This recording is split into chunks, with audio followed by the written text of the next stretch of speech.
How do pop-up coffee stands choose espresso blends?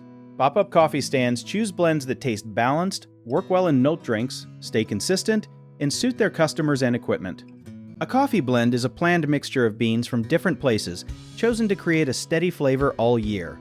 A stand might combine a sweet bean from Brazil with a bright bean from Ethiopia and a strong, chocolatey bean from Colombia. Brazil can add nutty sweetness and a thick feel, while Ethiopia may bring fruit or flower-like flavors. The beans are often roasted differently or blended after roasting, depending on the roaster's method. Espresso needs enough body to taste good in a small, concentrated shot, but it also needs sweetness and some pleasant acidity so it does not taste flat. Since pop-up stands often serve lattes and cappuccinos, the blend must remain noticeable after milk is added.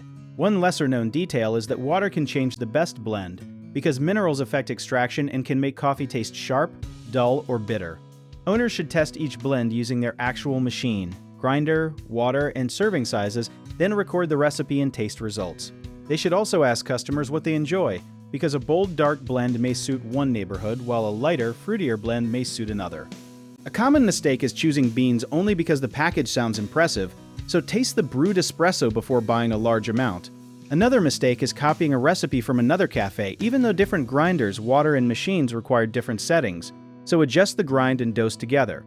Some people also think darker roasting always means stronger coffee, but it usually means a roastier, smokier flavor, so choose based on balance rather than color. If shots taste sour, grind finer or allow more water to pass slowly. If they taste bitter, grind slightly coarser or shorten the shot. Keep the beans fresh, protect them from heat and sunlight, and retest the recipe whenever a new bag or batch arrives. If you enjoyed the video, check out our online resources that can really help get your business started in the description below.